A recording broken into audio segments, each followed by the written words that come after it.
ऐसा कोई बिहार का घर नहीं बचेगा जिसके पास सरकारी नौकरी नहीं होगी। अगले 2 साल में आप 3 करोड़ नौकरी दे देंगे, इसका तो बस एक ही मतलब है कि या तो आप मूर्ख हैं या सबको मूर्ख बनाने की कोशिश कर रहे हैं। कि एक परिवार में एक ही आदमी नौकरी करेगा और एक परिवार में अगर 5 आदमी योग्य है तो 5 को रोजगार का अधिकार प्राप्त है। बिहार बदलेगा।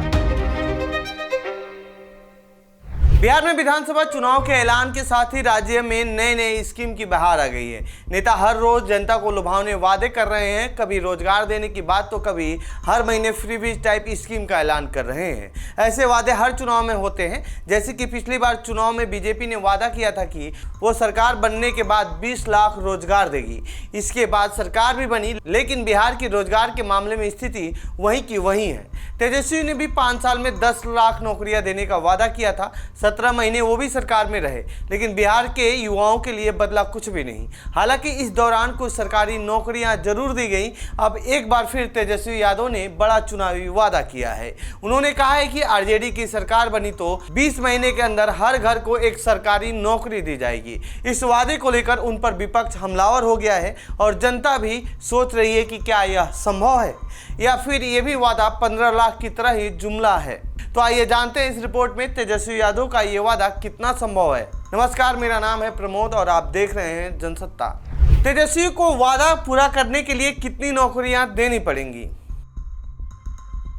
तेजस्वी यादव के इस वादे पर जो सबसे पहला सवाल खड़ा होता है वो ये है कि आखिर इस वादे को पूरा करने के लिए कितनी सरकारी नौकरियां देनी पड़ेंगी। जो वादा पूरा होगा, साल 2023 में बिहार में हुई जातिगत सर्वेक्षण के मुताबिक कुल 2,97,00,000 परिवार हैं। बिहार में सरकारी नौकरी करने वालों की संख्या 18,23,261 के करीब है।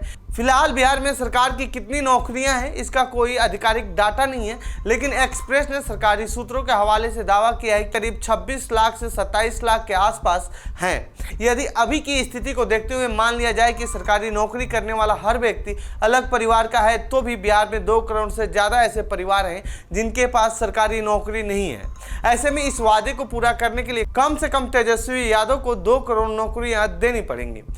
अब सवाल ये है कि ये नौकरी आएगी कहां से और ये नौकरियां किन्हें दी जाएंगी। बिहार में कितने लोग हैं सरकारी नौकरी के काबिल? साल 2023 के जातीय सर्वेक्षण के अनुसार बिहार में 2.76 करोड़ परिवार हैं, जिनकी कुल जनसंख्या 17 करोड़ के करीब है। सरकारी नौकरियों की मांग अभी भी काफी है। नवंबर 2005 में जब नीतीश कुमार ने पहली बार मुख्यमंत्री की कुर्सी संभाली थी, जीतन राम मांझी के 9 महीने के कार्यकाल को छोड़कर देखा जाए तो तब से लेकर अब तक राज्य सरकार ने लगभग 12 लाख सरकारी नौकरियां दी हैं। नौकरियां यदि बढ़ती हैं तो वो है शिक्षा और स्वास्थ्य के सेक्टर में, लेकिन इसके लिए विशेष तरह की डिग्री की आवश्यकता पड़ेगी। यदि आंकड़ा देखें तो बिहार में 7% ग्रेजुएट है, जबकि 14.71% मैट्रिक पास है, 9.19% 12वीं पास है, 0.58% डिप्लोमा धारक है। इंजीनियरिंग करने वाले युवाओं की संख्या 0.30% है। अब जो बाकी लोग हैं उन्हें किस आधार पर तेजस्वी नौकरी देंगे, इसको लेकर अब भी सवाल है। इतने लोगों की सैलरी कहां से देंगे तेजस्वी?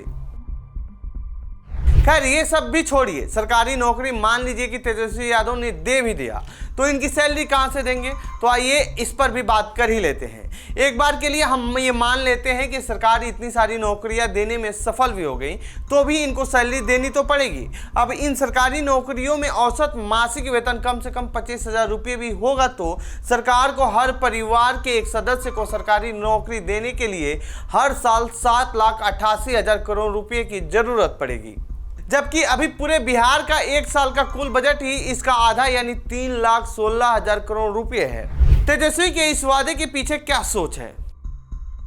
साल 2020 के विधानसभा चुनाव के दौरान तेजस्वी ने 10 लाख नौकरी देने का वादा किया था। तेजस्वी के इस वादे ने पूरे चुनावी रुख को मोड़ दिया था और 2043 विधानसभा सीटों में से 75 सीटें जीतकर बिहार की सबसे बड़ी पार्टी बनी थी, लेकिन महागठबंधन सरकार बनाने से चूक गई थी। चूंकि तेजस्वी यादव ने 2020 के विधानसभा चुनाव में नौकरियों का एक मुद्दा बनाया था, इसीलिए जब नीतीश के साथ वो सत्ता में आए तो 5 लाख नौकरियां दी गई।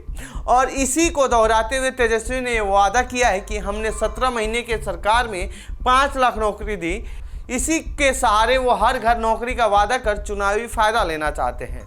फिलहाल इन आंकड़ों से तो लगता है कि तेजस्वी यादव का ये वादा वास्तविकता से बहुत दूर है, लेकिन हो सकता है उनके पास कोई रोड मैप हो और उन्होंने कुछ सोचा हो कि वो कैसे इतनी सरकारी नौकरियां देंगे। फिलहाल तेजस्वी यादव के रोड मैप का सभी को इंतजार है और चुनावी नतीजों का भी। इस रिपोर्ट में इतना ही। बाकी खबरों के लिए बने रहिए हमारे साथ। खबर अच्छी लगी हो तो इसे शेयर करना ना भूलें। नमस्कार।